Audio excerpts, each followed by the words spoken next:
Olá, público do Chama no Pod. Estamos começando aqui mais uma conversa, mais uma entrevista nossa, voltando para o tema policial que o pessoal gosta e cobrou muito. Estou aqui hoje com o delegado Paulo Berenguer. É delegado de polícia há 15 anos, também foi policial penal por 11 anos. Foi advogado da Universidade de Pernambuco por 4 anos. Hoje é diretor do DEPATRE, Departamento Estadual para Combater os Crimes contra o Patrimônio. É formado em Direito com mestrado em Ciências Forenses e especialização em Direito Penal e Processo Penal. Também foi delegado titular por 3 anos e da Delegacia de Roubos e Furtos por 5 anos. Vem aqui nos contar algumas dificuldades e casos policiais. Chama no Pod.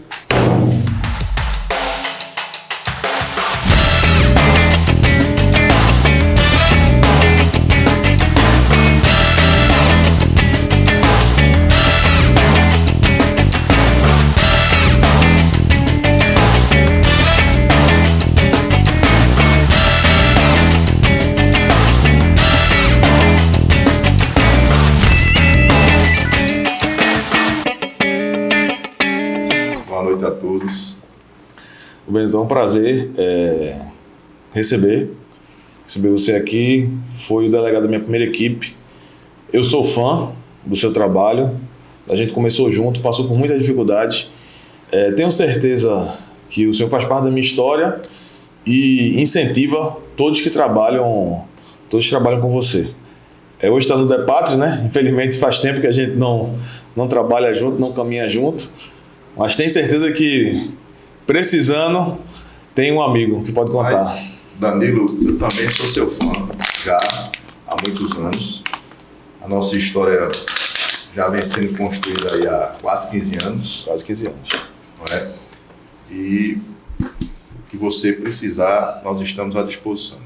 Não só de você, mas com todas aquelas equipes que passaram. E o objetivo é sempre estarmos juntos.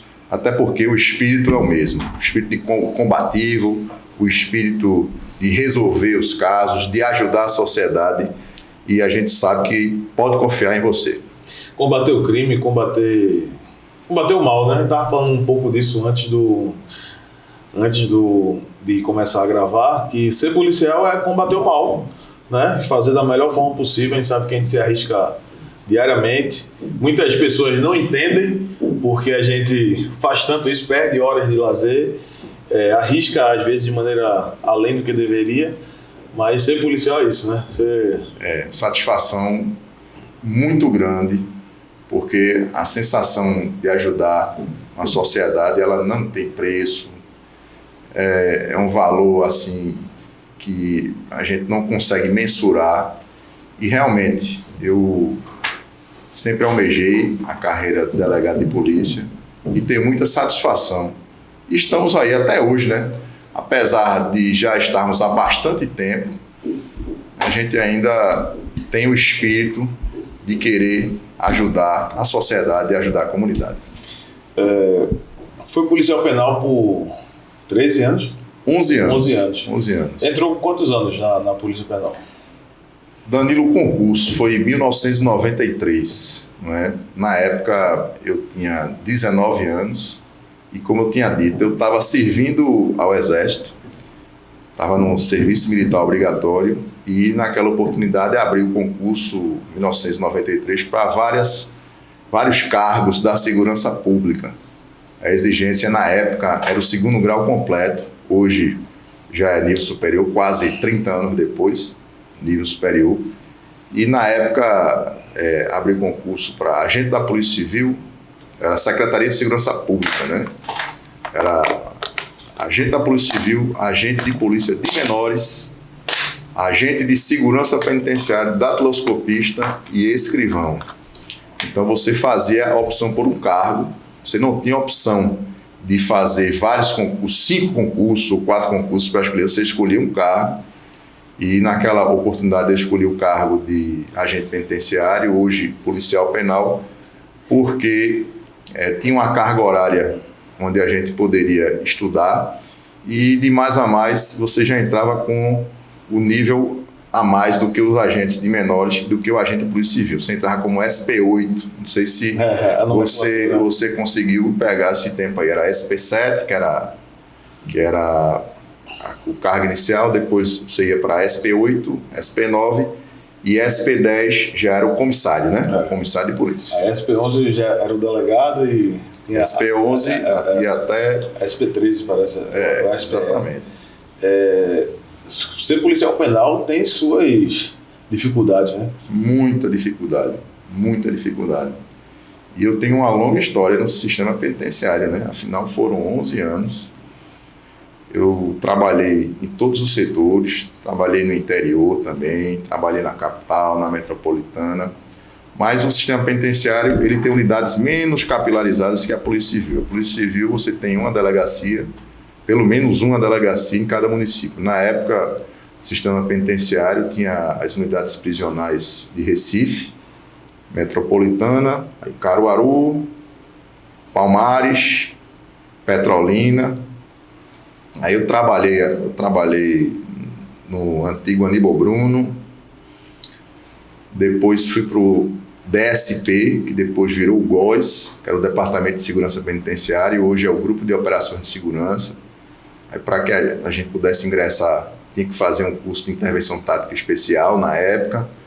Depois fui para Caruaru, trabalhei em Palmares, trabalhei em Canhotinho, sempre conciliando com a faculdade de Direito, né? Que eu entrei no concurso concomitante com a faculdade de Direito. Enfim, a gente ia dando os nossos pulos, muito sacrifício, a gente conseguiu concluir o curso de Direito e depois a gente seguiu na vida profissional aí dentro do estado de Pernambuco. Só mais uma pergunta em relação à Polícia Penal. Pegou alguma rebelião? Peguei. Pegou? Peguei. Pesado? Peguei, Danilo. Peguei uma rebelião no Aníbal Bruno, uma situação muito complicada, em 1997. Naquela ocasião, 2 colegas nossos foram mortos. Houve a intervenção na época do CIOI, né, Companhia Independente de Operações Especiais, onde houve processo de negociação. E eu estava de serviço, era justamente no dia que eu estava de plantão, era uma sexta-feira. E a gente só conseguiu sair de dentro da unidade prisional no sábado. E como componente também do GOS, houve uma rebelião também na penitenciária Professor Barreto Campelo, em Itamaracá, onde houve a necessidade também de intervenção. Então, foram 2 situações bem complicadas, né? Situação de crise, né? Exatamente. É complicado essa situação porque a população carcerária, tendo em vista o número de agentes, é muito grande, né? Muito grande. Muito grande. Para poder fazer a fiscalização, a Polícia Penal tem suas dificuldades, né? E trabalha de maneira honrosa, fazendo sempre da melhor forma. Um ambiente insalubre, também, né? muito insalubre, né? Afinal de contas. Mas a formação que eu tive em 1993 é a formação policial, né? Eminentemente policial. Hoje, a carreira de policial penal, ela tem uma autonomia, como a Polícia Militar e a Polícia Civil também tem as suas respectivas autonomias, tem doutrina própria. Antigamente era um curso de formação policial com algumas nuances e nós íamos exercer a nossa função, mas é uma função muito digna, mas é uma função pesada, é uma função espinhosa. É pesado, está o tempo todo naquela tensão, né? Um abraço aí para os colegas policiais penais e um abraço a Carvalho. Foi muito tempo presidente do sindicato. Meu reconhecimento. A maioria dos meus colegas matriculam 78, 79, boa parte já estão aposentados, mas eu tenho muitos amigos no sistema penitenciário, eu tenho um respeito enorme pelo trabalho que é desenvolvido pelos policiais penais e sou fã e compreendo perfeitamente como é desenvolvida a dificuldade que é desenvolvido o trabalho do policial penal. Um trabalho digno, um trabalho honesto, um trabalho de humanização e realmente foi uma experiência de vida incrível. Inclusive, a experiência que eu adquiri lá como policial penal, eu trago até os dias de hoje. Você pega uma percepção, né? Exatamente. Do perigo, do trato, né? Do comportamento dos criminosos, né? Do trato, e a gente trouxe isso para a investigação. A investigação como delegado de polícia, né? É saber tratar com a pessoa, é entender as nuances, enfim. Foi uma experiência muito interessante dentro do sistema penitenciário, dentro da carreira que eu desenvolvi no Estado, né? Tanto como advogado como delegado de polícia. Antes de ser delegado, não saiu do sistema para a Polícia Civil, ainda passou na Universidade de Pernambuco. Fui advogado da universidade na época 2005. Eu fiz academia em 93, fui nomeado em 94 como agente de segurança penitenciária. Em 2005 eu passei no concurso para advogado da Universidade de Pernambuco. Eram 6 vagas, eu fui o 4º colocado. E a minha ligação com o sistema penitenciário era tão grande, Danilo, que eu ainda fiquei 1 ano à disposição do sistema penitenciário como assessor jurídico. Aí eu saí da linha de frente, no caso policial penal, para entrar na parte técnica, né?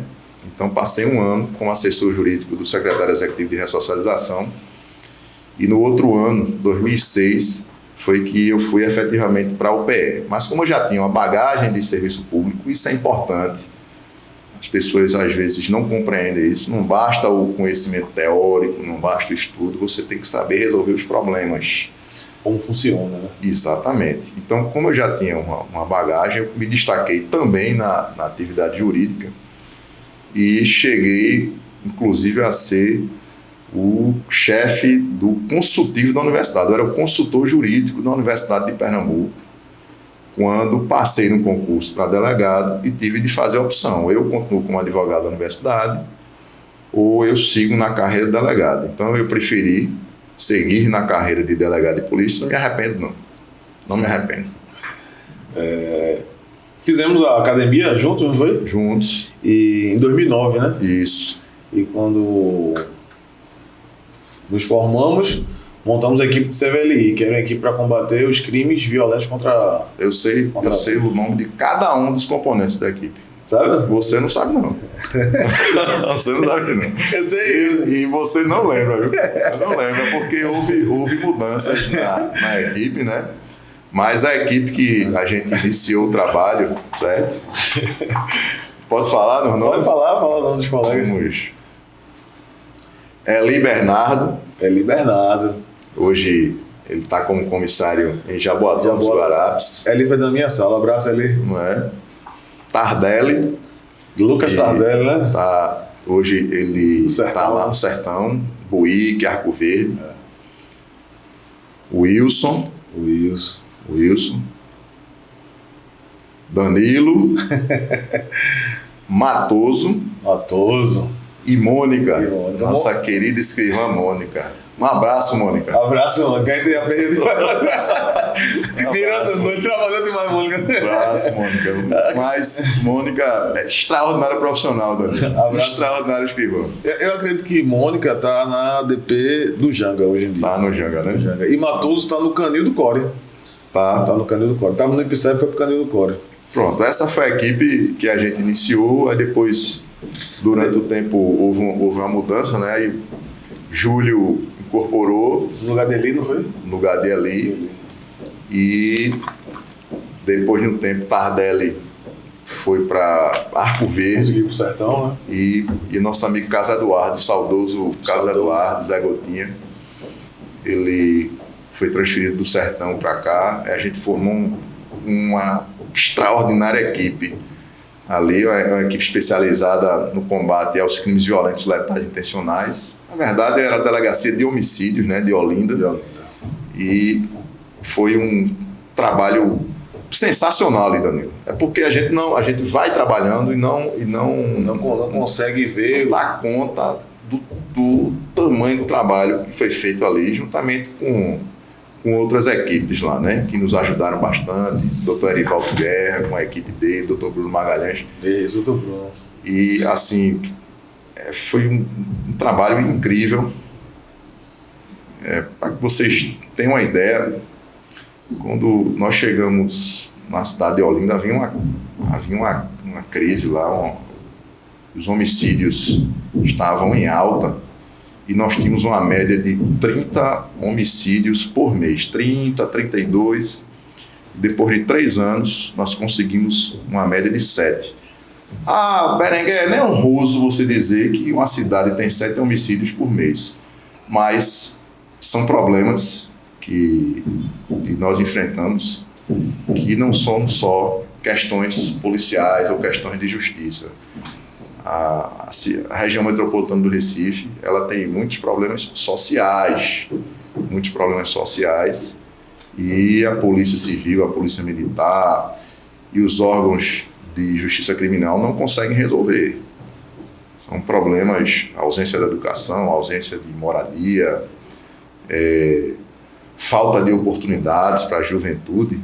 Essas são questões que a polícia não resolve. Então, mas dentro daquilo que a gente pôde fazer, nós fizemos muita coisa ali, Danilo. Verdade. Bem humildemente falando. Na época foi criado um livro de procurados, né? Você lembra desse livro? Lembro, Hoje não pode, né? Porque vai de encontro à lei do abuso de autoridade, mas eram ideias que iam surgindo para que a gente pudesse combater a criminalidade e efetivamente tirar da sociedade aqueles criminosos perigosos, né? Eu falei isso do livro de procurados porque nessa equipe a gente conseguiu prender o 01 várias vezes, né? Para vocês terem ideia, tinha uma lista de criminosos. Aí os que tinham mais mandados em prisão em desfavor deles iam subindo nessa lista de mais procurado, né? E nessa gestão nossa lá em Olinda, a gente conseguiu prender o 01 várias vezes. Até chegar a um ponto que... Pronto, que a gente completou o livro, o álbum, né? mas para que vocês tenham uma ideia, na época o governo, ele copiava o modelo norte-americano, né? Que colocava aqueles filmes de Velho Oeste, a gente vê aqueles cartazes de procurados. E para que os ouvintes tenham uma ideia, no caso, o programa de governo do estado colocava a foto dos criminosos em outdoors e colocavam atrás dos vidros dos ônibus. Tu lembra disso aí, Danilo? Lembrei agora, não lembrava. Atrás dos vidros dos ônibus, não é? Isso aí estimulava a sociedade a fazer ligações por disque de denúncia, e as equipes que estavam na linha de frente cumpriam essas determinações e iam cumprir os mandados de prisões dos eventuais investigados, suspeitos, né, indiciados. Falou do saudoso Carlos Eduardo, o nosso Zé Gotinha, né? Saudoso Wilson também. O Wilson também. A gente perdeu esses 2 colegas de maneira heróica, cada um na sua situação. E um abraço aí para a família dele, né? O Wilson era muito meu amigo. A gente comprou... Extraordinários policiais. Excelentes policiais. O Wilson era muito meu amigo. Eu lembro que a gente entrou junto, já contei essa história aqui, e quantas vezes vinha pro excelentes policiais. Fui comprar o meu primeiro carro com ele, e a gente aprendeu, não sabia dirigir, né? Muito novo, né? Ele entrou muito novo. Todo mundo, todos. E Zé Gotinha foi da minha sala. Eu não era tão jovem não, eu já tinha uns um bocado de tempo de serviço público já, mas a equipe era toda muito jovem, né? Muito jovem. Eu não sei se eu contei, não sei se você lembra, primeiro dia de serviço foi um dia e noite de trabalho, atípico, né? Aí a gente ia se infiltrar numa festa. Lembro demais, demais. Olha, para que vocês tenham uma ideia, a gente já começou com o pé direito, né? Nós já entramos, primeiro dia de serviço, lá do Núcleo CVLI, nós entramos a gente foi fazer o levantamento de uma ocorrência e simplesmente, em pleno Carnaval de Olinda, houve uma briga entre facções criminosas. Então, no primeiro dia de serviço, a gente já teve uma responsabilidade muito grande em apurar esse homicídio que ocorreu ali na Praça do Machabomba. Hoje é o prédio dos Correios, né? Não, hoje é uma lanchonete. Abriu uma lanchonete, mas tinha uma... Os Correios são do lado. Do lado ao contrário, né? Mas... E demos conta, viu? Demos conta. A equipe foi para a rua conseguiu desvendar o crime em menos de 30 dias. Foi realizada uma operação de repressão qualificada e conseguimos, naquela oportunidade, prender 9 criminosos de altíssima periculosidade. Altíssima periculosidade. Que eram responsáveis por organizar o crime, né? Exatamente. O tráfico de drogas ali, na verdade, era uma disputa pelo tráfico de entorpecentes. Sua equipe, que a gente está falando, né, liderada por você, fez diversos casos de repercussão. Muitos. Casos até que dariam um filme, né? Muitos casos. Queria que falasse um pouco sobre o caso. É o mais famoso, não? Qual? O dos canibais? Não, assim, em termos de mídia e tal, realmente é um dos casos mais emblemáticos que nós enfrentamos lá, quando atuávamos na equipe de homicídios lá de Olinda, né? Não obstante, em termos de importância, nós tivemos diversos casos aí. Afinal de contas, já fui delegado do Grupo de Operações Especiais, de distritos bem importantes aqui no estado, delegacia de roubos e furtos, que se notabiliza pelo combate a crimes praticados contra instituições financeiras. Rouba banco, popularmente, né? Roubos e furtos de veículos, que também é uma dificuldade pesada. Então, eu só passei por unidades realmente que demandaram muito suor, né? E coragem. Suor e coragem. Mas, graças a Deus, em todos os lugares que a gente passou, a gente conseguiu dar conta e fazer um bom trabalho. Mas o caso dos canibais, Danilo, nós éramos da equipe lá de Olinda e recebemos informação de que um trio, né, formado por um homem e 2 mulheres, haviam praticado uma sequência impressionante de crimes contra algumas mulheres no estado de Pernambuco, e havia notícia também de que haviam praticado homicídios também no estado da Paraíba, e supostamente acobertados pela ideologia de uma seita, né? De uma seita religiosa intitulada O Cartel. Não sei se você lembra desses detalhes, né? Intitulado... Memória, eu não lembro nada. Tá falando, tô lembrando. Intitulada O Cartel. E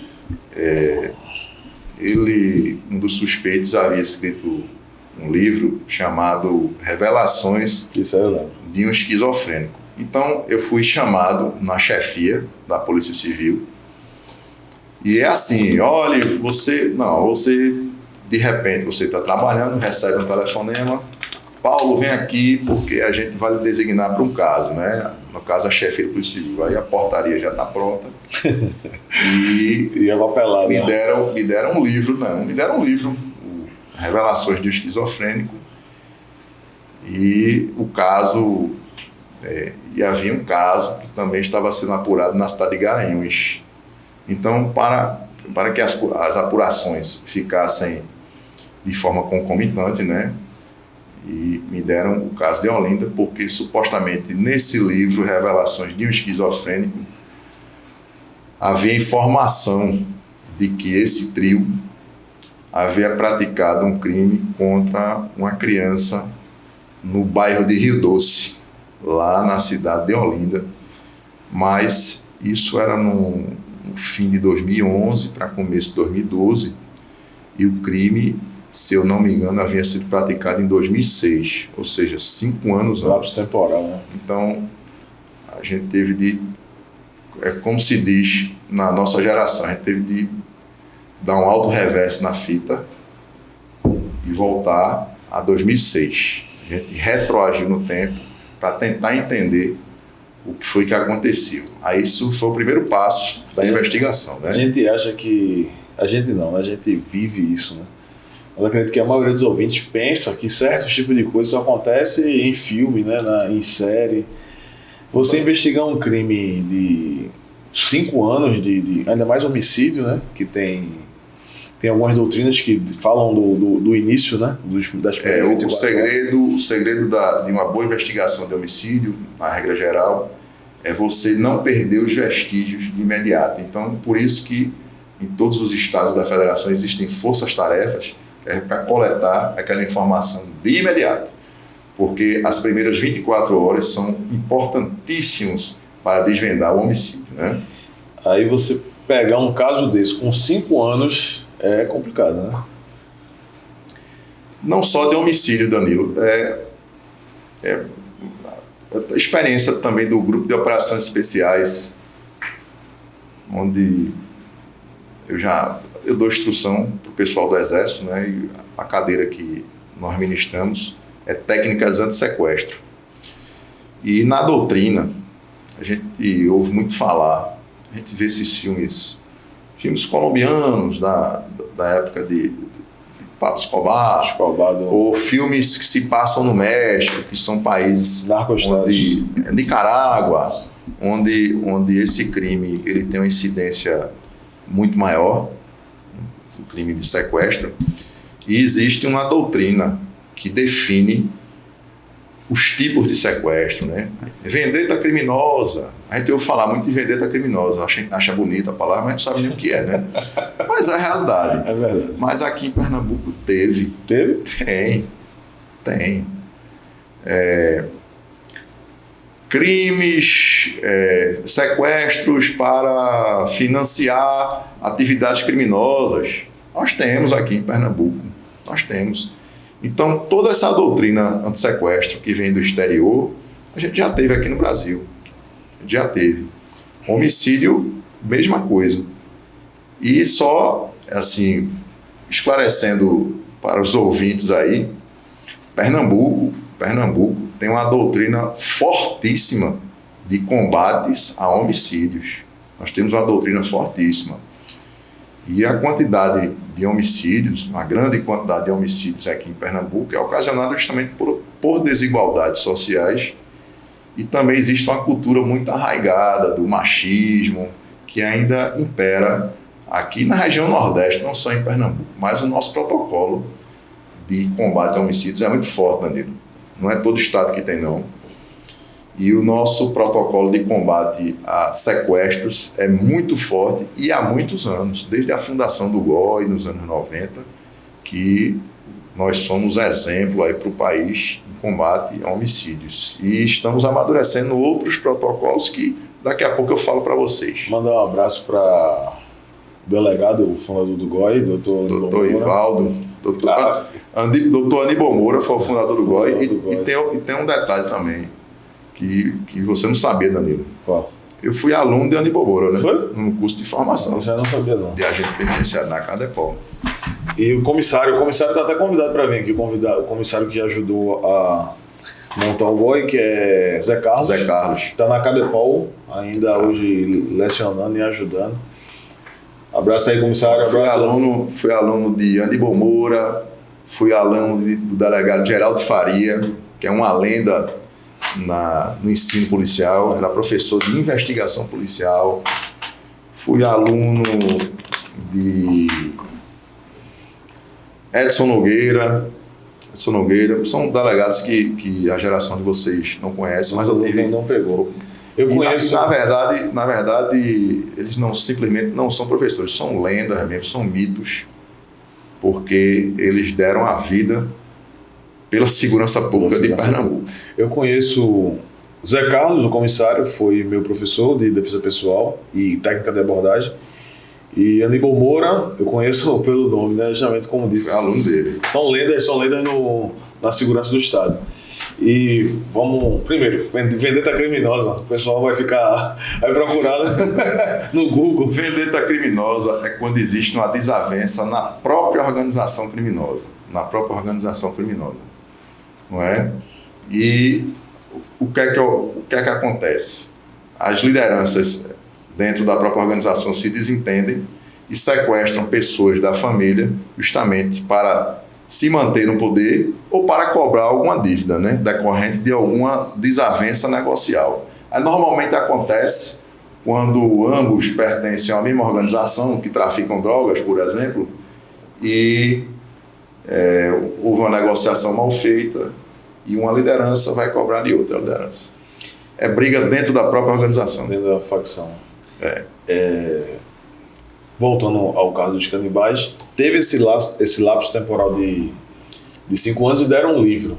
Como foi que... Me deram um livro, escrito por um eventual suspeito, Revelações de um Esquizofrênico. E esse livro, Revelações de um Esquizofrênico, ele narrava alguns fatos da vida do líder do trio, né? E ele relatava a prática desse crime, ocorrido, se eu não me engano, em 2006. Mas ele, a cada capítulo que ele estabelecia, eu não posso falar o nome do suspeito, enfim, mas ele estabelecia um enigma para que a gente pudesse descobrir. Caso ele queria, como se ele quisesse ser como se ele quisesse ser descoberto. E ao fim de cada capítulo ele fazia alguns desenhos. E, enfim, o primeiro passo da investigação foi retroagir a 2005 e identificar a vítima, porque até então a vítima ela não estava identificada. Então nós retroagimos a 2005 e, lendo aquele livro, nós procurávamos decifrar o enigma. E um enigma importante que a gente diz que a gente precisa, na investigação policial, a gente precisa apenas de uma informação, porque dessa informação a gente puxa todo o resto. Então, uma informação importante que tinha no capítulo do livro foi justamente a casa onde eles moravam em Rio Doce. Aquela casa que eles moravam em Rio Doce, supostamente havia sido o local de crime, né, que a gente estava apurando, e a gente precisava descobrir onde se localizava aquela casa e, a partir daí, puxar o fio do novelo. Então, foi a primeira informação que nós trabalhamos, foi descobrir onde era a casa que eles moravam em Rio Doce. Para quê? Para, a partir daí, a gente poder vivenciar aquela história que ocorreu em 2006. Vizinhos, pessoas mais próximas, parentes. Então, no segundo dia de investigação, a equipe já estava na rua para poder localizar, descobrir onde era essa residência que eles moravam em Rio Doce. Supostamente havia sido o local de crime. E já no fim da tarde, a equipe já trouxe a informação de onde o trio canibal tinha morado, né? Então, nós já demos um primeiro passo. Identificou-se essas 3 pessoas. Então, a partir daí, nós coletamos as ouvidas de testemunhas, de vizinhos da época, né? Pessoas que moravam ali há muitos anos. Eles confirmaram que naquele ano, naquela época, moravam 3 pessoas, juntamente com uma criança, que era a vítima. A casa estava abandonada? Não, a casa estava sendo ocupada por outra família.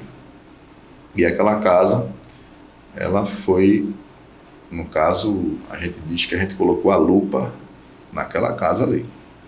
Porque o livro narrava que os crimes haviam acontecido ali.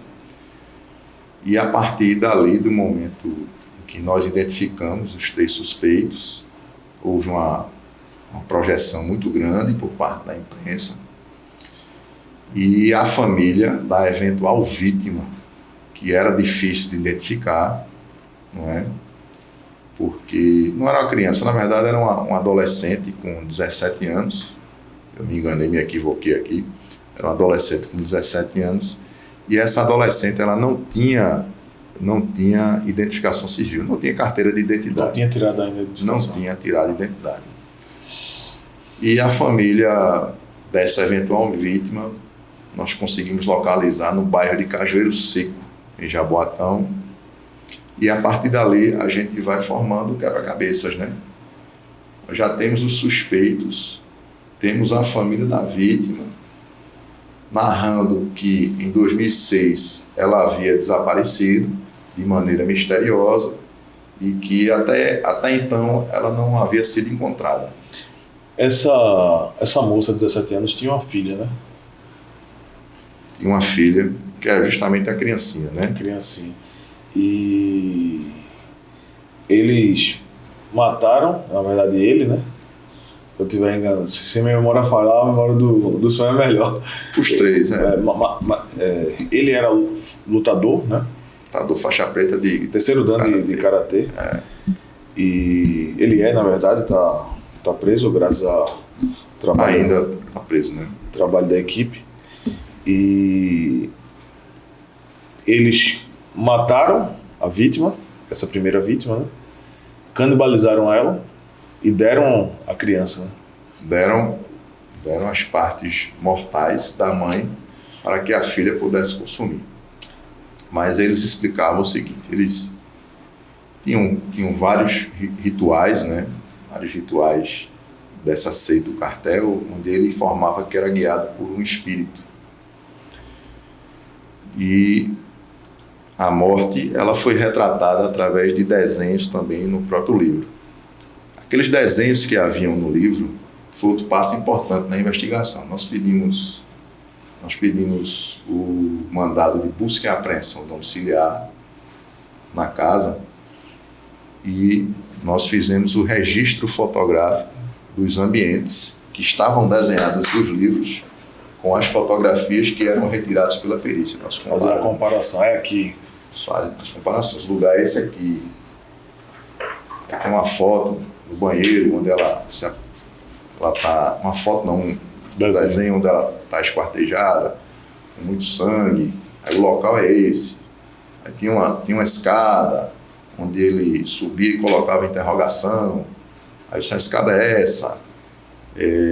E também acompanhando o que ele dizia no livro, para a gente desvendar. Tinha um luzeiro, eu tomava um café no luzeiro do quintal, aí o luzeiro do quintal é esse. Então, são lugares onde nós íamos realizando a busca para ver se a gente conseguia encontrar alguns restos mortais da vítima, mesmo o crime tendo sido praticado 5 ou 6 anos antes.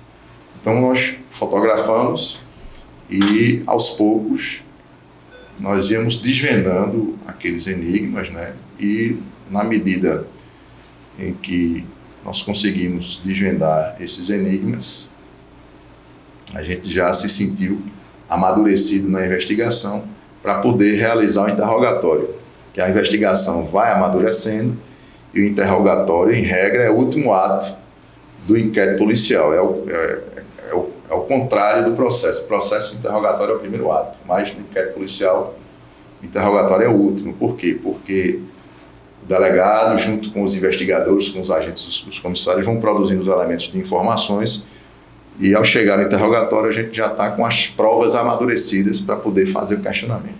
E nós fizemos o questionamento aos 3 suspeitos e eles confirmaram tudo aquilo que a gente havia conseguido reunir. E em um segundo momento, que foi um dia de sábado de manhã, nós realizamos também outra busca e apreensão na casa, também com ordem judicial, naturalmente, com o objetivo de localizar os restos mortais. E nós conseguimos localizar restos mortais da vítima, inclusive mumificados, né? Restos mortais, nós conseguimos 10 falanges dos dedos que estavam da vítima, que estavam em bom estado de conservação. E conseguimos, inclusive nas palestras eu sempre falo, olha, nós conseguimos alguns restos mortais, era clavícula, quadril, parte da coluna, e conseguimos 10 falanges que estavam emparedadas, né? Paredes em estado de mumificação. Inclusive a perícia papiloscópica, ela consegue identificar digital mesmo... Identificou.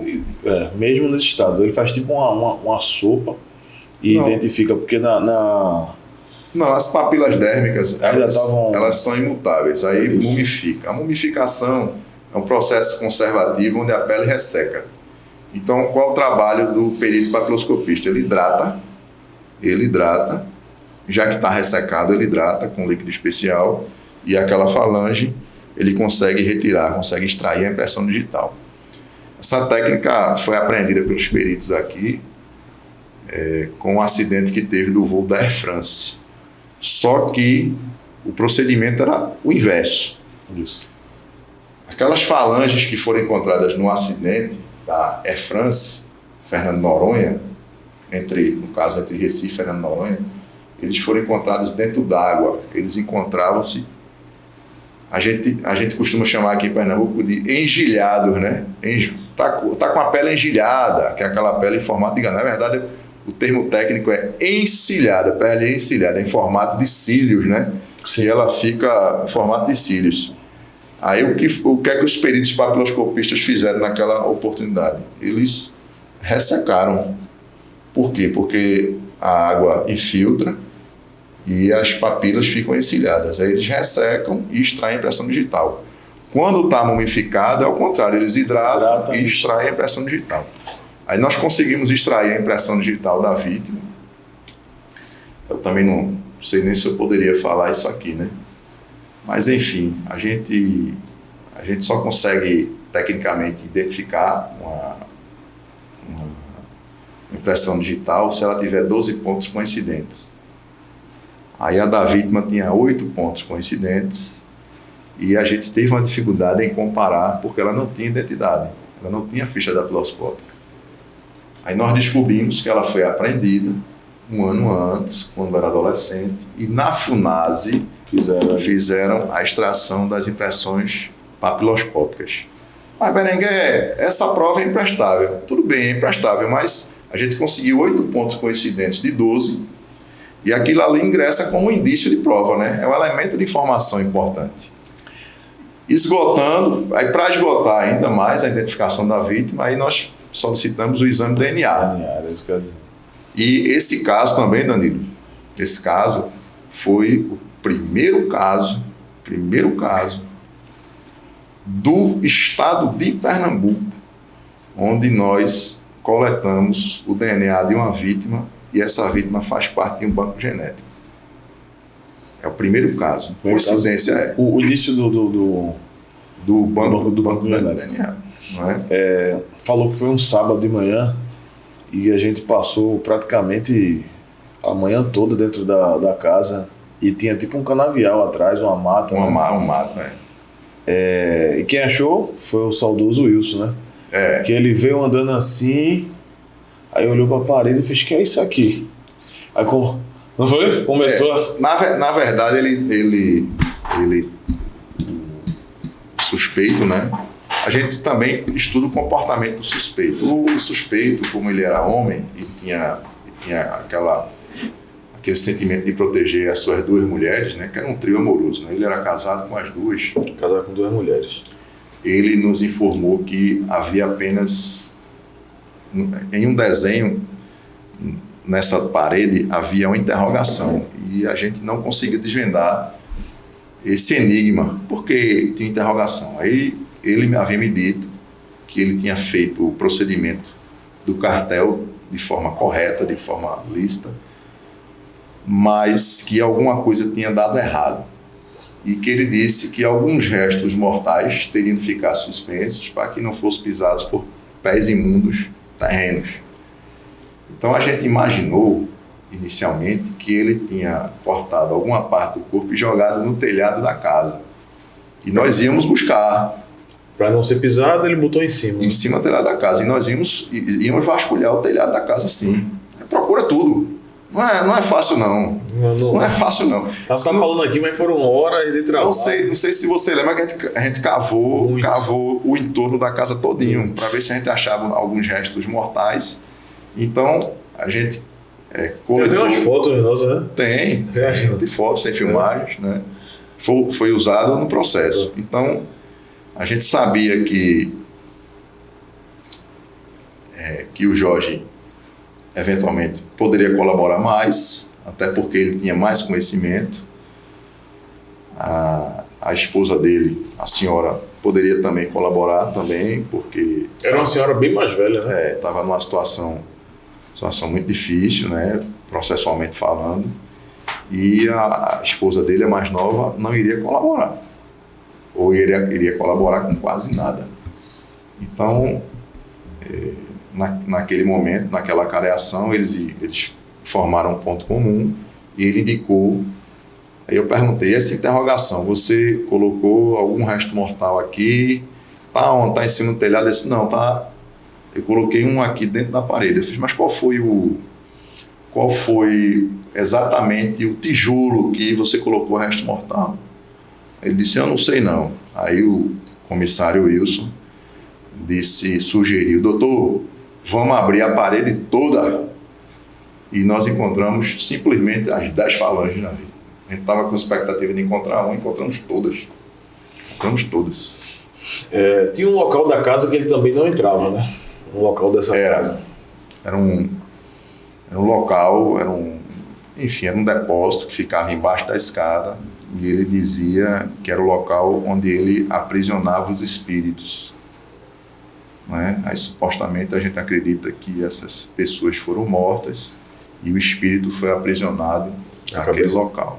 Isso na cabeça dele, né? Na imaginação dele, no imaginário dele. Louca dele, né? Ele teve quantas vítimas? Danilo, aqui em Pernambuco, nós identificamos 4 vítimas. 4 vítimas. Na Paraíba, o senhor tem ideia? Na Paraíba, nós remetemos cópia de inquérito policial com as provas que nós produzimos, elementos de informações, e realmente eu não sei qual foi o final das investigações. Mas aqui em Pernambuco, comprovadamente, foram 4 vítimas. E eles canibalizavam, comiam as carnes? Segundo a doutrina, eles expeliam todo o sangue das vítimas. Fazia o quê? Pendurava? Não, eles expeliam com... Ele, como tinha formação superior em educação física, ele me informou que estudava anatomia e ele golpeava as vítimas nas partes onde poderiam se expelir mais sangue. Então eles entendiam que, expelindo o sangue, eles iriam purificar o corpo da vítima. Eles entendiam que aquele sangue era impuro, era um sangue, um sangue poluído, enfim, nas palavras dele, e que ele expelindo aquele sangue, ele iria purificar o corpo e a alma da vítima. E eles faziam a prática do canibalismo porque eles acreditavam que expelindo o sangue, a carne ficaria limpa, com a energia boa. Então eles consumiam aquela carne para que eles também ficassem com a energia boa e purificados. Eles matavam as vítimas. Ele era lutador, né? Tinha uma grande habilidade na arte marcial que ele se formou aí. Ele matava com as mãos ou utilizava armas? Todas as vítimas, primeiro ele golpeava, né? Tanto ele quanto a segunda esposa dele eram muito habilidosos nas artes marciais, eles imobilizavam a vítima. A senhora? Não. A mais nova. Era um filme de terror, né? Eram lutadores de karatê, eles imobilizavam as vítimas e depois matavam as vítimas com o uso de facas, né? De armas brancas, e também esquartejavam os corpos com o uso de facas. A gente tem vários filmes e séries na cultura hollywoodiana falando sobre isso. A Netflix, inclusive, até lançou um seriado há pouco tempo falando do canibal americano. E saber que tem um criminoso desse tipo, violento, psicopata, inteligente para escrever um livro, para criar uma doutrina, tudo isso é da cabeça dele que ele criou, né? Uma formação superior, de causar um temor, né? Porque a gente acredita que esse mal está longe da gente, né? Não, assim, com relação à psicopatologia dele, né? Foram realizados vários exames e, ao fim, o perito criminal, né, especializado em psicopatologia, informou que, ao tempo da ação, ele era inteiramente capaz de entender o caráter do fato. Então, ele não tinha nem ele e nem as 2 mulheres possuíam debilidade mental. Eles sabiam exatamente o que estavam fazendo. Na verdade, ali foi um cenário que ele montou, um cenário ilusório que ele montou, que fazia parte de uma seita e tal, mas, na verdade, o que eles queriam era matar a vítima, que era uma adolescente, que era quase uma indigente, né, que era moradora de rua, para ficar com a filha, com a criancinha, não é? E eles alegavam que, para a sociedade, que aquela criança era filho dele com a esposa dele mais nova.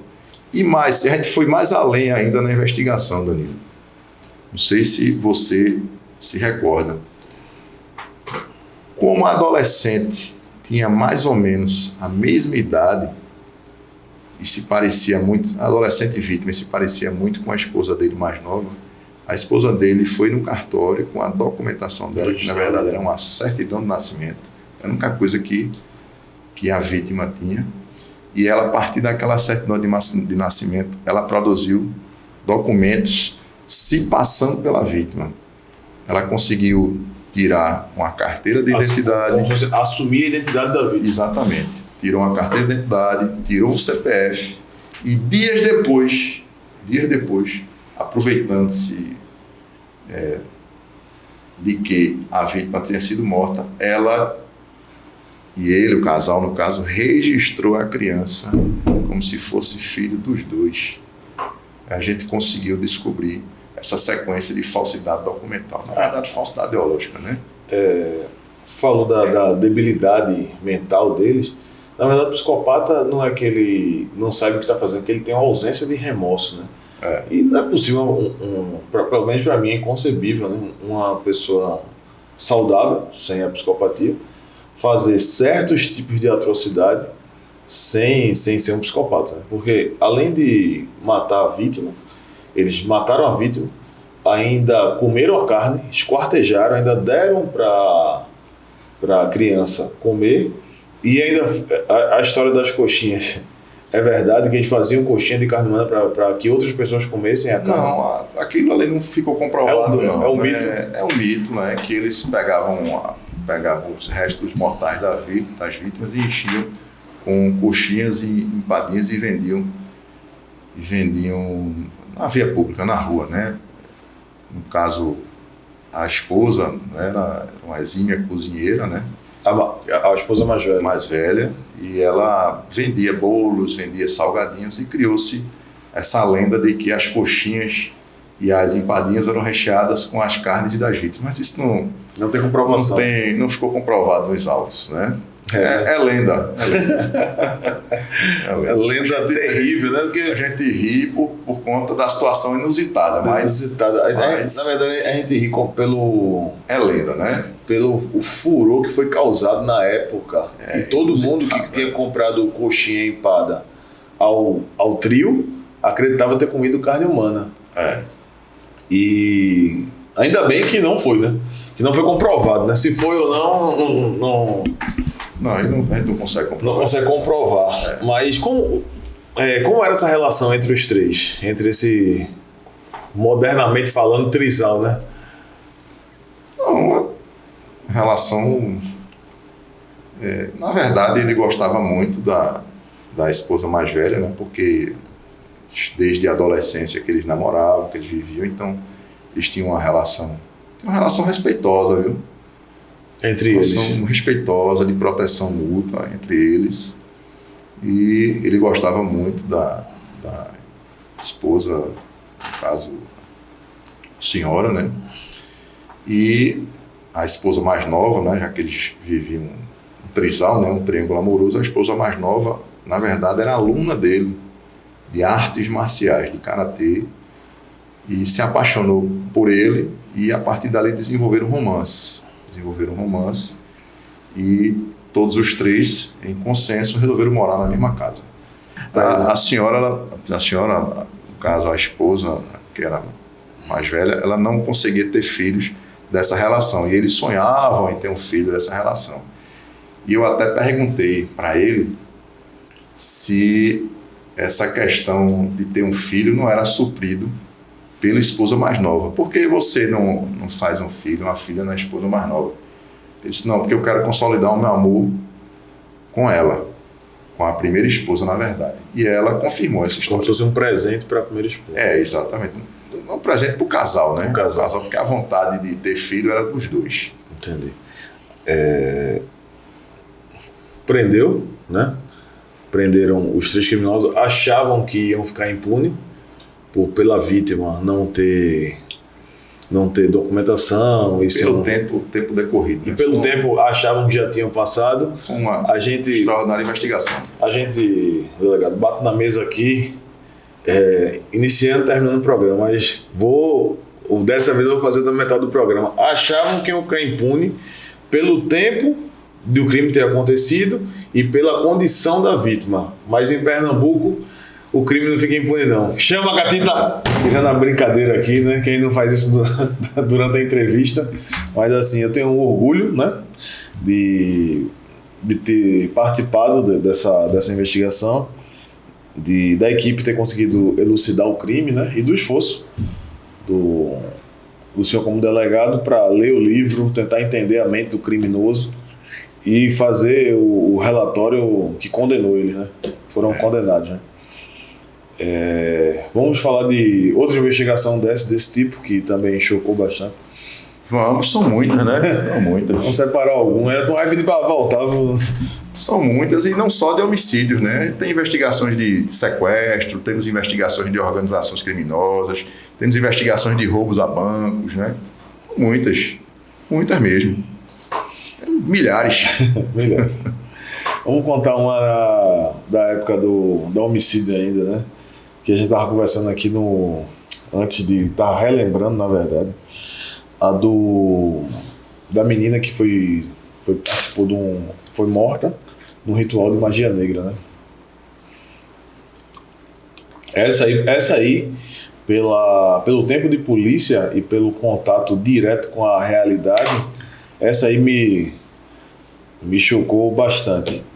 Se eu só lembrar que a lembrança que eu tenho na memória foi ligando, convocando, né, Danilo? Tá QAP e tal. Aí tava em casa. Em casa, tava. Eu me lembro tudo. Era cedo, né? Cedo, às 7 horas da manhã, mais ou menos. Era mês de julho, meio chuvoso. Aí eu peguei o carro e fui pra delegacia. Aí não tinha chegado ninguém. Aí foi eu e o delegado, né? Aí o local era meio rural. Era Jardim Fragoso. Era rural. Área rural, zona rural de Olinda. Tá mais urbanizado hoje em dia, mas na época era... Rua Opala Negra. Aí a gente descia, a casa ficava embaixo, num buraco assim. Tinha árvore e um casebrezinho. A gente trabalhava com uma Blazer antigona. Quando a gente desceu uma ladeira de barro, a gente deu de cara com a cena do crime terrível. Uma menina, acho que não lembro direito, mas 9 anos, pendurada. 9 anos. Pelo pescoço, cheia de lesões. E eu tinha, acho que 20 anos, né? 21 anos. Fiquei arrasadíssimo com a cena. E a gente fez a investigação preliminar ali, como não tinha força-tarefa ainda, né? E depois eu fiquei lembrando que parecia que o pesadelo, você quer sair daquela situação e não consegue, pesadelo sonho, né?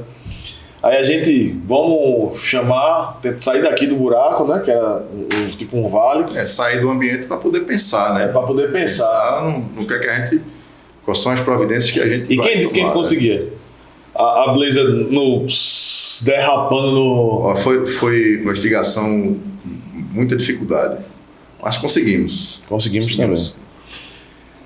Bom, ali são várias coincidências assim que a gente não consegue explicar realmente e não são coisas propositais.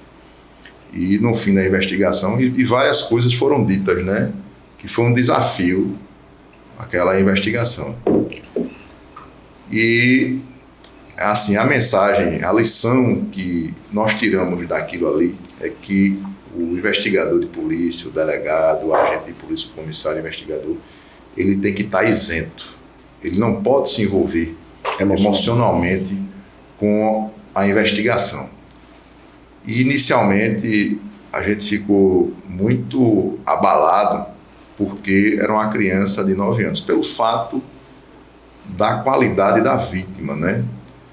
E vai aí também a minha admiração, a admiração mesmo, viu, Danilo? Que, assim, eu nunca trabalhei na Delegacia de Polícia de Criança e Adolescente, mas certamente o que os colegas visualizam ali diariamente, os crimes praticados contra as crianças e os adolescentes, realmente tem que ter um preparo muito bom para lidar com esse tipo de situação. Ali realmente é o que nós chamamos da casa da maldade.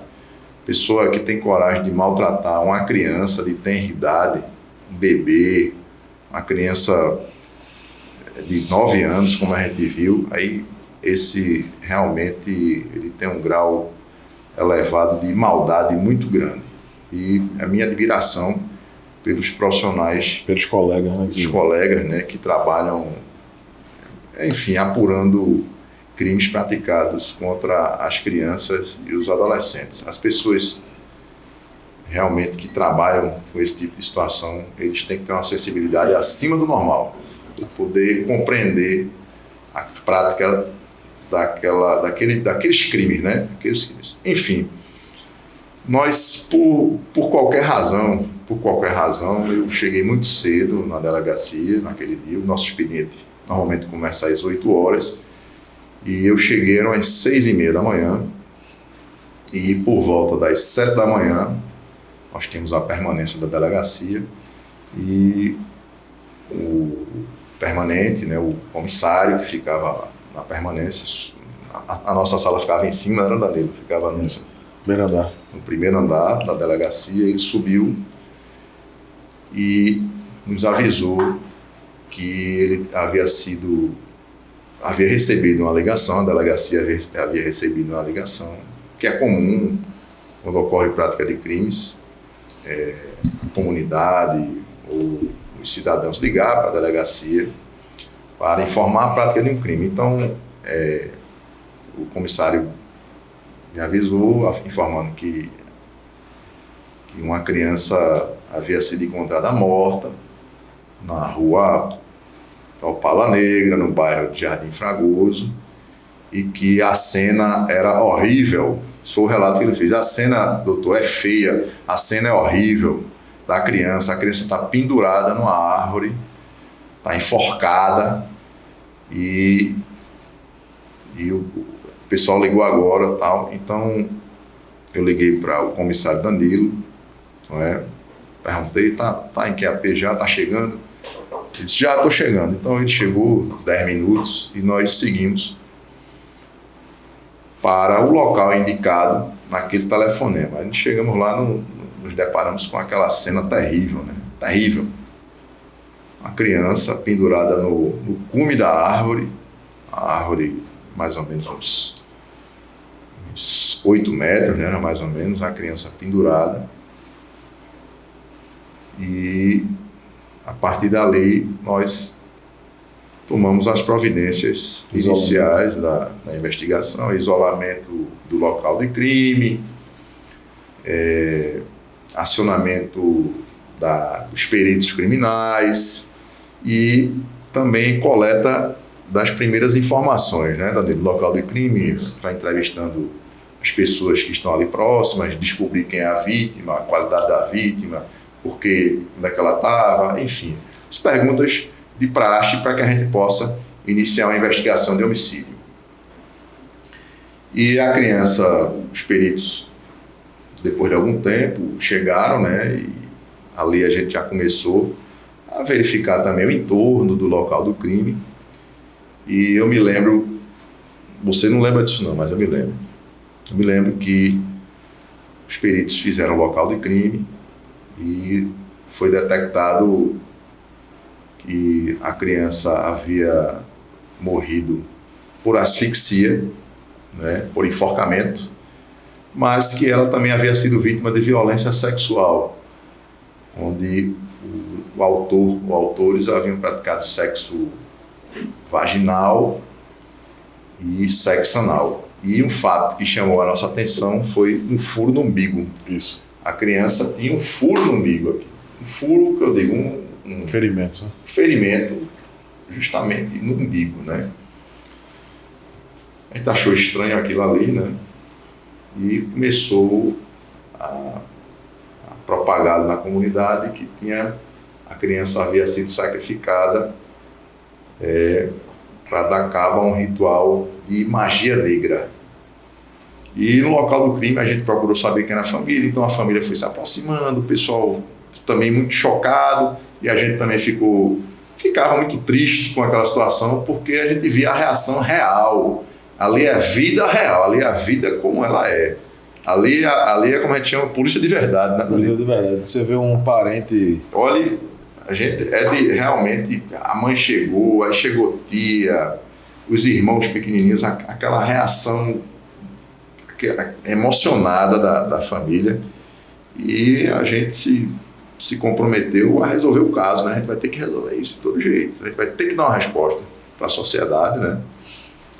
Porque isso aí não pode ficar impune, não. E é o sentimento, muitas pessoas, eu conversei antes, né? Um colega meu veio dizer que eu era vocês, delegados de polícias, agentes de polícia, policiais civis, investigadores, vocês são muito idealistas, tal. Não é idealista, é você se colocar no lugar do outro. É você não se emocionar e desenvolver aquela investigação com a melhor técnica possível, mas naquele momento não era possível a gente se desvincular do sentimento de tristeza, porque o fato realmente era revoltante, não era, Danilo? Isso. Era revoltante. E foi feito o local de crime, e depois que os peritos fizeram o local de crime, o corpo foi levado para o PML para detectar a causa-mortes, e nós resolvemos fazer uma varredura no entorno do local. Você lembra disso aí? Sim, eu lembro. A gente fez uma varredura e nós encontramos alguns objetos num matagal que tinha próximo. E a vegetação, a gente observou que em determinados trechos a vegetação ela caía, né?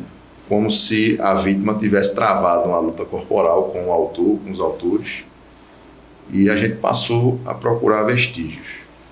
E nós encontramos 2 vestígios, o perito criminal ainda encontrava-se no local, e eu pedi para que ele ficasse no local, libera o corpo, mas fica aqui porque a gente vai fazer uma varredura no entorno, porque a gente pode encontrar algum vestígio. Encontrando algum vestígio, o perito criminal é o responsável por fazer a cadeira e custódia daqueles elementos de informações. E nós encontramos 2 amarradores de cabelo. Você lembra disso aí? Lembro. 2 amarradores de cabelo. Aqueles elásticos que amarram o cabelo. E a gente encontrou um amarrador de cabelo com o cabelo que tinha a textura semelhante ao da criança, não é? Era a vítima, e encontramos outro amarrador de cabelo com a textura diferente da criança, a textura de um cabelo sedoso, cabelo liso, como a gente chama, né? Enfim, e aquilo ali foi coletado. Na época não foi viável fazer o exame do DNA, mas a gente procedeu ao exame da textura do fio de cabelo. E a gente guardou, no caso o perito criminal guardou dentro de um recipiente isolado, para que aquela prova fosse conservada. E nós observamos também que no local do crime, o padrasto da criança não se fazia presente. Não era o padrasto da criança, na verdade era o namorado da mãe da criança. E que o casal do qual a criança era filha havia se separado recentemente. Havia mais ou menos uns 2 meses. O pai encontrava-se presente, a mãe, parentes, e o padrasto não. E a gente achou estranho, não foi, Danilo? Isso. Como é que uma situação grave dessa aí? Terrível dessa, a família presente, a gente entrevistando o pessoal, o padrasto que convive diariamente com a criança, ele não está aqui presente, tal, isso já no local de crime lá, né? Local de crime. E passamos a investigar, passamos a ouvir testemunhas, e o local realmente era uma zona rural, era um local de difícil acesso, e nós não tínhamos acesso a câmeras. O local era escuro, era uma casa em construção, com um matagal do lado, um local deserto, né? Local deserto. E essas dificuldades para encontrar testemunhas oculares na prática daquele crime. Então, eu me lembro que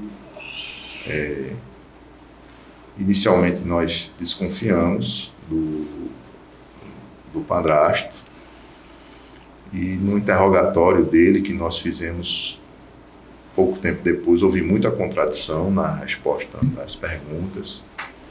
Representamos pela prisão temporária.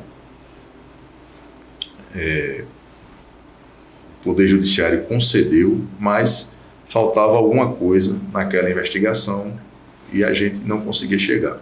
Mas a gente não conseguia chegar naquele momento por duas razões. Primeiro, pelo envolvimento emocional. Isso. A ânsia de querer resolver, e a gente não estava conseguindo isenção.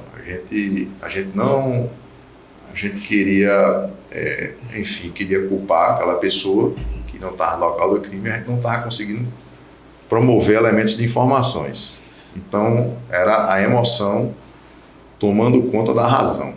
Não é? Porque você imaginar, quando a gente chegou atrás da casa, no matagal, você consegue imaginar a angústia da vítima, né? Porque não havia ninguém ali, local escuro, com uma pessoa de relativa confiança, que convivia com ela, e o principal suspeito, que no final foi acusado, ele era um cara gigante. Devia ter uns 100 quilos, né? Forte. E tinha um cabelo grande, assim. Liso, tal, que era, na verdade, o novo namorado da mãe da criança, né? Estava com um relacionamento recente e a mãe já tinha colocado ele para dentro de casa. Às vezes quando a gente fala assim que a ânsia em resolver, se envolver emocionalmente, às vezes o pessoal não entende. Porque acredita que o policial é uma espécie de Robocop, né? Mas assim, quando você vê certas cenas e você vê que é sua responsabilidade em resolver aquilo para que não aconteça com outras pessoas, o que está acontecendo não pode mudar. Mas assim, para que não aconteça com outras pessoas, é a responsabilidade sua. A sensação de revolta era muito grande. Inclusive quando é feito o local de crime, o isolamento é feito por policiais militares, feito por peritos, auxiliares de peritos, e todos ali estavam muito revoltados. E você, como responsável, como presidente da investigação, você se sente na obrigação de resolver aquilo. E as pessoas imbuídos naquele espírito, eles, doutor, o que o senhor quiser, a gente ajuda na investigação também, a gente vai buscar informação, enfim. É um sentimento que a gente tem, pode ser até idealismo, mas é um sentimento que a gente tem de não tornar aquela situação impune. É uma situação de injustiça muito grande com aquela criança. Então nós produzimos alguns elementos de informações lá no inquérito e representamos pela prisão temporária. O crime hediondo, 30 dias, né? E nesses 30 dias a gente tinha esperança de produzir outros elementos de informações. Só que a gente prendeu o principal, o suspeito, o padrasto, e a gente não conseguia produzir elementos novos durante aquele prazo de 30 dias. Então, o prazo escoou, o suspeito foi solto e nós continuamos a investigar. E eu coloquei aquele inquérito ali na minha mesa, são milhares de inquéritos, né? Mas eu coloquei aquele inquérito na minha mesa e a gente foi tentando compor. Então, a primeira dificuldade que a gente teve foi o envolvimento emocional na investigação. E a segunda dificuldade que a gente tinha era de entender essa doutrina de magia negra. Não é? Como nós não tínhamos intimidade com magia negra, a gente não conseguia entender. Mas a resposta estava ali na nossa frente, Danilo. Verdade. Mas a gente não conseguia. Você me dizia sempre, doutor, tem alguma coisa aí que a gente não está conseguindo visualizar. A resposta estava aqui, ó, que a gente não via, não conseguia desvendar. Enfim, ouvimos várias testemunhas, tal, e depois de quase... Eu posso contar a história que eu vim aqui para a livraria? Não tem problema não, né? É bom porque, assim, é como as coisas... É a vida real. Como as coisas acontecem e para mim, que sou cristão, é como Deus ilumina o caminho, né? E nós ouvimos a gente ficou tão preocupado com aquilo ali, assim, imbuído com o espírito de resolver aquela situação, que eu me consultei com um grande ícone aí das religiões de origem africana, né, para poder compreender como é que funcionava aquela interpretação. E saber também, diferenciar as coisas, né? O que é magia negra, o que é religião afro, né? Exatamente. Então naquele momento a gente não conseguiu desvendar os sinais de magia negra, até porque ele, naquela conversa que nós tivemos, na verdade foi uma palestra, quase 5, 6 horas de conversa, e ele explicou como é que funcionavam as religiões, as crenças de origem africanas, que são regulares, que são boas, que são crenças em que muitas pessoas acreditam. São crenças lícitas. Né? São crenças lícitas. E também desmistificou também. Aquilo ali serviu para que a gente seguisse outro caminho na investigação. E que não tem nada a ver com magia negra. Nada a ver. Candomblé não tem nada a ver com magia negra. Umbanda não tem nada a ver com magia negra. Não é? Religiões, crenças de origem africana não tem nada a ver com magia negra. Mas a falta de conhecimento às vezes deixa turvo a visão, né? Não é? Exatamente. Então, depois mais ou menos um ano, nós estávamos investigando outro crime, né? Era uma tentativa de homicídio e o suspeito estava envolvido. Esse mesmo suspeito estava envolvido nesse crime. E esse crime foi praticado próximo a onde ele morava. Então nós procuramos ouvir. Esse crime também revoltou pela injustiça e tal. Aí nós procuramos ouvir os vizinhos e a gente aproveitou e perguntou se havia comentários na comunidade, ali na rua onde ele morava, no bairro, de se ele tinha sido o autor do homicídio praticado contra a criança, né? E começaram a chegar relatos de vizinhos com conexão real com o fato. Doutor, no dia em que a criança foi morta, ele chegou junto com o irmão dele, né? Com a camisa melada de sangue. Aí depois nós ouvimos outra testemunha que disse, doutor, ele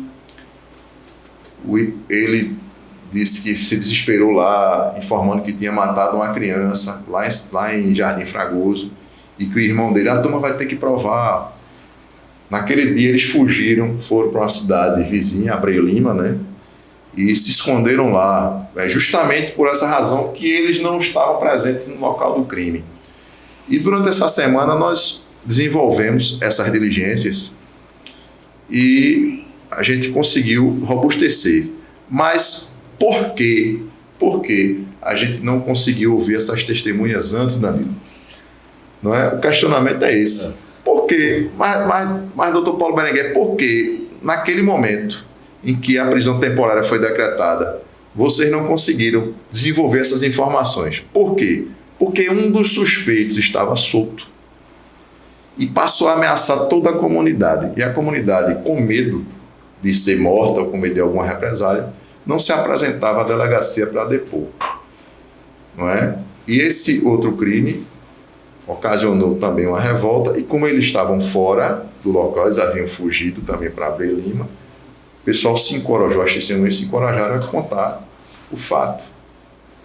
E no domingo,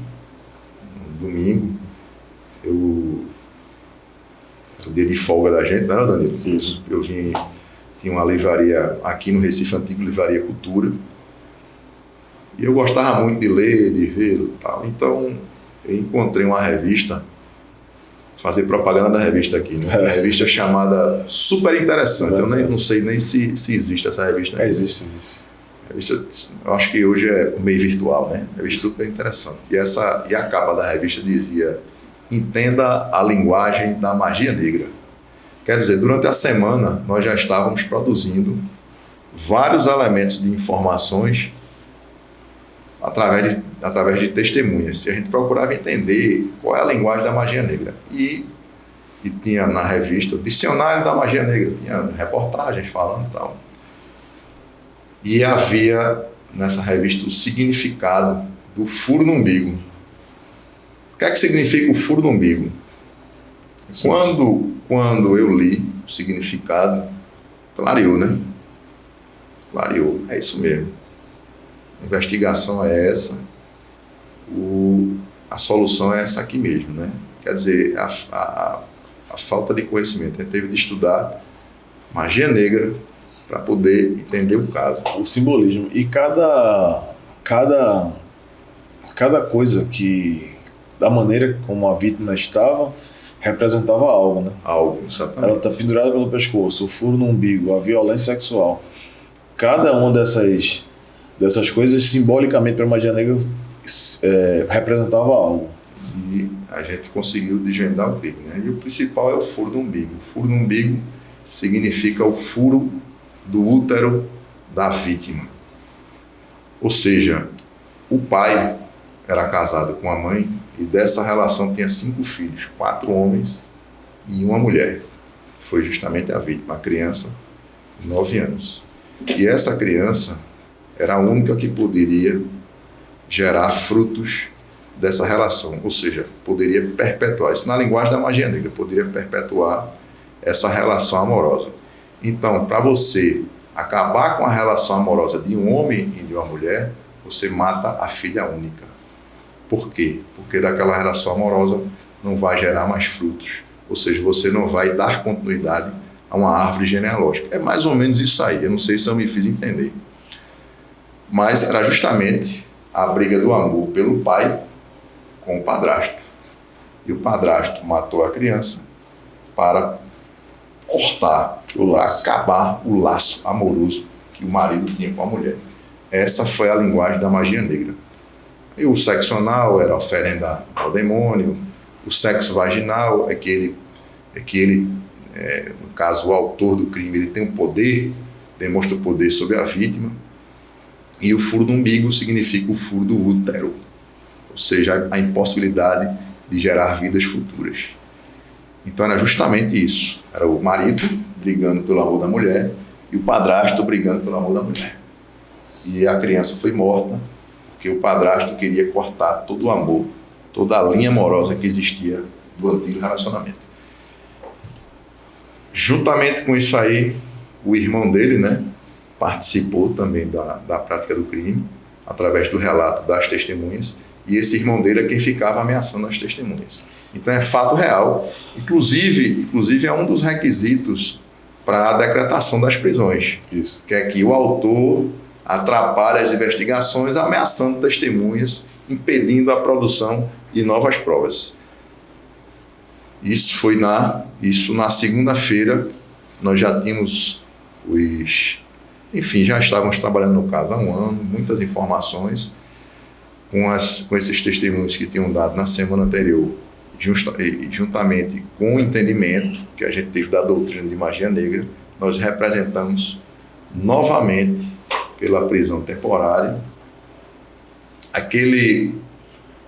aqueles amarradores de cabelo com os fios que a gente encontrou no local do crime, nós submetemos a perícia, né? Não foi perícia DNA, mas foi perícia de comprovação da textura do cabelo. Nós comparamos com o da vítima e com o do eventual autor e deu positivo.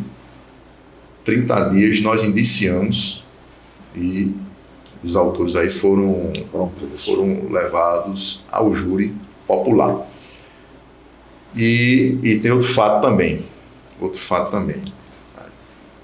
A prisão temporária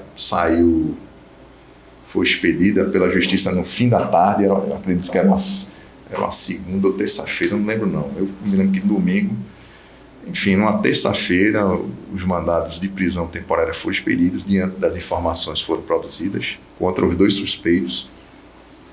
Um suspeito nós conseguimos prender na terça-noite, não foi, Danilo? Isso. E o outro suspeito fugiu para Abreu Lima, né, para um local onde a gente... Achando que ia se esconder dessa vez. Achando se esconder, aí nós deu trabalho, mas a gente já no início da madrugada conseguimos efetuar a prisão dele. E depois deu-se início ao interrogatório. E nós descansamos um pouco, né?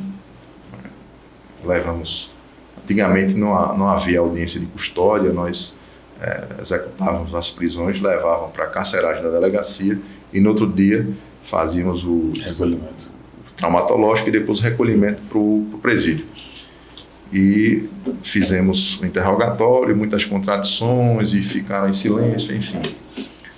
E no outro dia, na terça-feira, eu fui na quarta,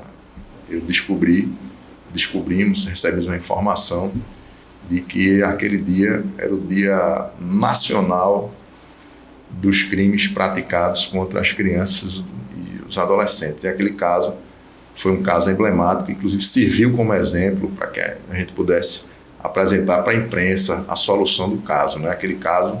Fechou no dia certo. Fechou no dia certo. Então, são várias coincidências.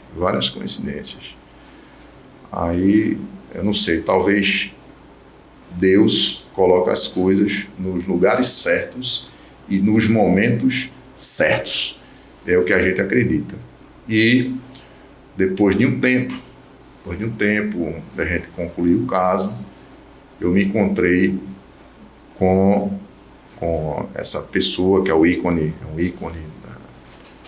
das religiões de matrizes africanas. Encontrei por acaso, não marquei encontro, me encontrei, agradeci a ele e tal, e ele estava acompanhando o caso, Danilo. Ele disse: sabe o que é isso aí, doutor Paulo? Eu disse: sei não. Ele disse: isso é a luta do bem contra o mal. É a nossa luta. Ou seja, a nossa atividade, ela visa o bem da sociedade. A gente quer entregar o bem, a gente quer entregar a solução de um caso, a gente quer fazer a justiça propriamente dita, não é justiça de justiceiro, não. A gente quer apresentar uma investigação técnica e apresentar para a sociedade um caso concluído, um caso resolvido, e a partir daí pacificar as relações sociais e ajudar a sociedade, né, nesses tipos de demandas. Então, a visão que a gente tem, que o pessoal que trabalha comigo, que trabalhou comigo, Danilo trabalhou comigo aí durante 3 anos, eu sempre procuro passar isso aí, ajudar a comunidade, fazer o bem e solucionar os casos para pacificar os conflitos. O primeiro caso que a gente falou foi o dos canibais. O dos canibais demorou 6 meses para... Não, 1 mês, menos de um mês. Menos de um mês. Para poder concluir. E esse aí demorou 1 ano. 1 ano. Aí é isso. É a persistência, você tem que gostar do que faz, você tem que insistir. Teve diversas investigações que eu não conseguia chegar ao autor ou ao final da investigação, mas sempre ficava lá, você fica olhando para ela e digo, não, vai sair. Vai sair, a gente vai conseguir. Tem que gostar, é um trabalho muito duro, a gente perde horas de lazer muitas vezes, como eu disse, se arrisca além do que deve, né? Mas a gente perdeu alguns colegas, né? Da nossa equipe, o Wilson e Carlos Eduardo Zé Gotinha, quase que sobre a liderança eu também ia. Trabalho muito difícil, ótimos policiais. E situação de muito risco. O Wilson, inclusive, também você não sabe disso. O Wilson, um dia antes, foi falar comigo lá no DEPATRE, na Delegacia de Roubos e Furtos, para pedir para trabalhar comigo. Um dia antes? Um dia antes. Foi lá, doutor, eu queria vir trabalhar com o senhor de novo. Tal. Ele estava no DHPP, capital, né? Capital. Aí ele foi lá e no outro dia aconteceu a situação. E a gente teve de investigar, né? Porque foi uma situação de banco, tá lembrado? Lembro. A questão de Wilson. Lembro. E nós investigamos, conseguimos, né? Finalizar com muito ardor, mas... É verdade, eles não estavam sobre na equipe, mas foi o senhor que investigou. Você eu salvei. Mas investigou os dois crimes, não foi? Tanto o de Zé Gotinha... Não, o de Zé Gotinha, na época não estava no Goi, estava na Roubos e Furtos. Aí quem investigou, quem presidiu a investigação foi o doutor Guilherme Caraciolo. Guilherme, abraço, Guilherme. Você é um dos colegas delegados aí mais admirados da Polícia Civil, viu, Guilherme? A gente tem uma admiração muito grande por você. Você não sabe o crédito, o prestígio que você tem junto à classe.